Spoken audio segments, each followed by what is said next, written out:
Helo a chroeso i'n myfyrdod diweddaraf ni yma o Eglwys Gymraeg Canol Llundain. Very warm welcome to you. Welcome to this, our latest bilingual meditation for the Welsh Church of Central London. And we'll begin as usual with a brief word of prayer in Welsh to begin with, followed by English. Felly, cydweddiwn, let us pray. Let us bow our heads in prayer. Arglwyddau'n Duw, rwyt yn fwy na hyn a gallwn ddychmygu. Rhyfeddwn at y rym, llawen hawn yn dy gariad, dathlwn dy fendithion, a molwn di am y trigaredd a'r maddeuant a ddangosais di ni ym mherson Crist y Fab. Lord our God, you are greater than we can ever imagine. We marvel at your power, rejoice in your love, celebrate your blessings, and praise you for the mercy and forgiveness shown to us in the person of Christ, your Son. Amen. Felly, at eiriau o lyfr y proffwyd Jeremiah. We're considering words from the book of the prophet Jeremiah today, the 33rd chapter and the 3rd verse. Here's the verse in Welsh. Galw arnaf, ac atebaf di. Mynegaf i ti bethau mawr a dirgel na wyddost amdanynt. Call on me, and I will answer you. I will tell you wonderful and marvelous things that you know nothing about. Mae rhai o'r llyfrau a gweithiau llenyddol gorau y byd wedi cael ei ysgrifennu gan amgylchiadau anodd iawn. Ac yn amlach na pheidio pan mor person sydd wedi ysgrifennu'r geiriau mewn carchar neu mewn rhyw wewyr corfforol neu ysbrydol arall. Consider John Bunyan and his Pilgrim's Progress of Dostoevsky, Bonhoeffer, Wittgenstein, and many others who have written great, inspired works of literature and philosophy whilst either physically imprisoned or under great spiritual turmoil and unrest. A dyma ni yng nghwmni y proffwyd Jeremiah, yn tei ei hun mewn carchar yn ysgrifennu geiriau llawn gobaith ac anogaeth i Israel. It's as if God's people throughout the ages, whilst in their worst condition, have found out the best of their God.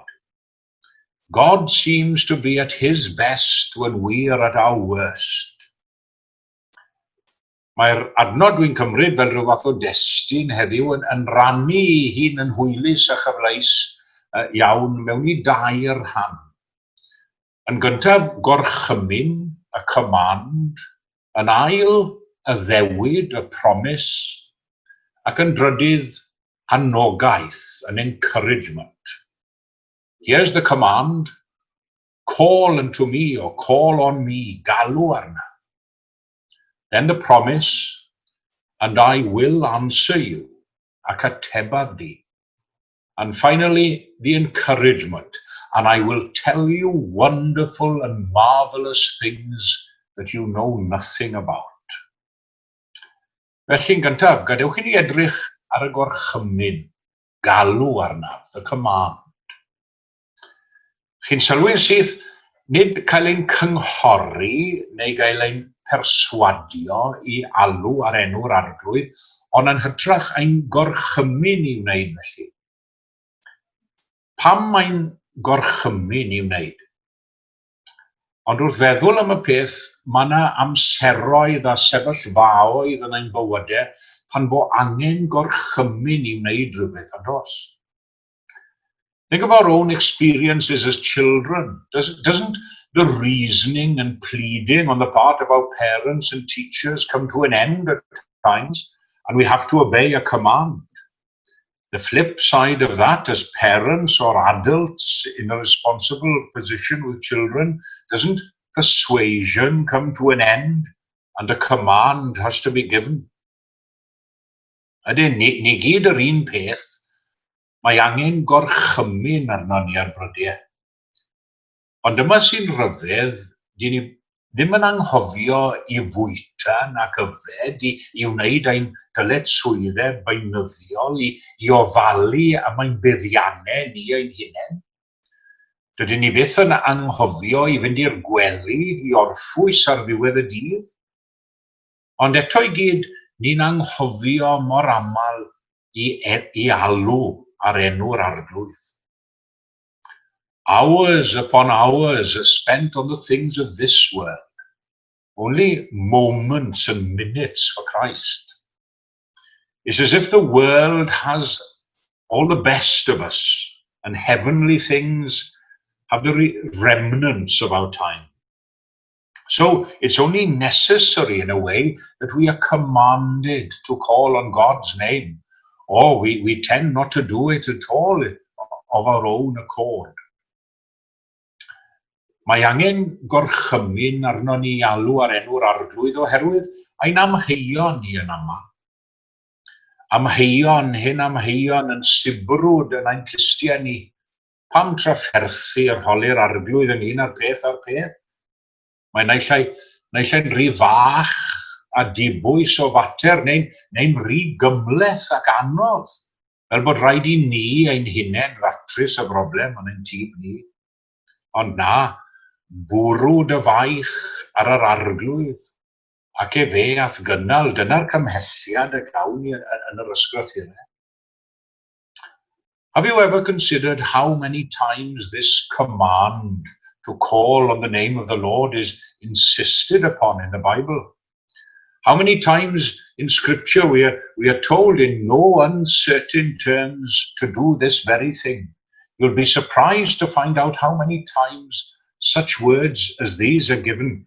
Call upon me in the day of trouble, and I will deliver you. Seek ye the Lord while he may be found. Call upon him while he is near. Draw near to God, and he will draw near to you. Ask, and it shall be given you. Seek, and you shall find. Knock, and it shall be opened unto you. Does dim angen ymelaethu. Mae digonydd o enghreifftiau eraill i'w cael hefyd. Does dim angen i neb holi byth os oes hawl gennym i alw ar enw'r arglwydd. Dylai neb ofyn y cwestiwn, oes hawl dy fi ddod i mewn i bresenoldeb Duw? A hynny gan fod cymaint o orchmynion yn dweud wrthon ni i wneud yn union felly. No. We may all approach boldly the throne of God because we've all been commanded to do so. Bold I approach the eternal throne and claim my crown through Christ my own.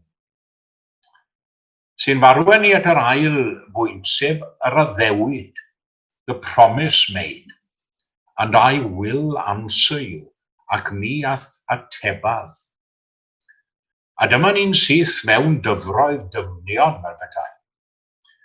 Sut gwyddom ni bod yr arglwydd yn ateb galwader bobl arno fe? Gai ddweud yn hollol ddiffuant yn y fan yma, rwy'n credu ein bod yn gwneud cam mawr a Duw ei hun ac yn cam ddeall holl ystyr calfaria ei hun, os y'n ni'n feddwl bod galw ar enw'r arglwydd yn ddibwrpas ac yn ddiddefnydd. Achos wedi'r cyfan, mae gennym gair yr arglwydd ei hun i gadarnhau hyn. Remember that he didn't say, whatever you ask in my name, believe that you shall have it and you shall have it. No, rather, call upon me in the day of trouble and I will answer you. And we must always remember that calling on the name of the Lord should be done in submission to God's will as well. That's to say that he doesn't necessarily always give us literally what we ask for. Felly, wrth alw ar enw'r arglwydd, ddylwn bob amser ychwanegu'r cymal bach holl bwysig yna, eithir nid fe wyllus I, ond de wyllus di awn elem. Ni fethodd gweddi dair erioed a chyrraedd hyd yn ef, ac mewn cyfyngder fe naid rhed yn union at o ef, God doesn't always answer prayers in the way we want, because sometimes he has a better alternative in the long run, with eternity in mind, rather than the here and now. Which brings me to my third and final point today, the encouragement given, yr anogaeth a roddir. And I will tell you wonderful and marvelous things that you know nothing about. Gai atgoffa chi bod Jeremiah yn y carchar wrth sgrifennu'r geiriau yma, a prophet in prison. Ac onid yw pob yr un ohono mewn rhyw fath o garchar neu gilydd mewn bywyd.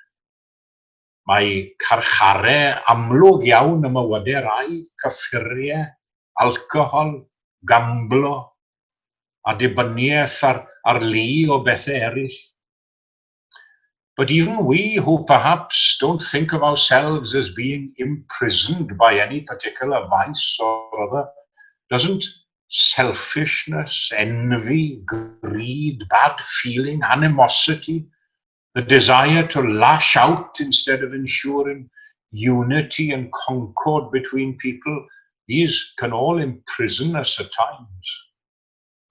Some have considered and even experienced this period of lockdown as both a physical and emotional imprisonment and have genuinely suffered as a result.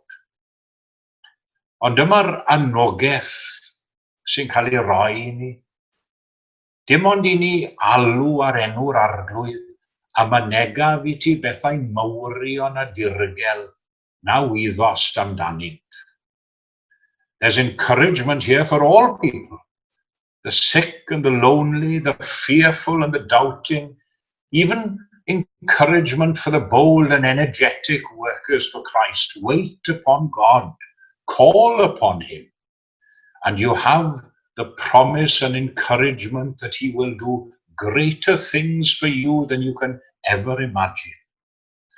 Yr wyf yn gallu pob peth trwy Grist, yr hwn sydd yn fy nerthu i, meddai Paul wrth sgrifennu at yr eglwys yn Philippi. Yes, all things through Christ who strengthens me. Does dim amcan dyn ni, dim amgyffred o gwbl o'r hyn sydd gan yr arglwydd yn drysoredig ar ein cyfer. Oni bai ein bod yn gofyn amdano yn gyntaf. Oni bai ein bod yn ymbil arno. Oni bai ein bod yn gwneud hynny, dderbyniwn ni ddim byd yn ôl oddi wrtho. If you don't ask, you don't get.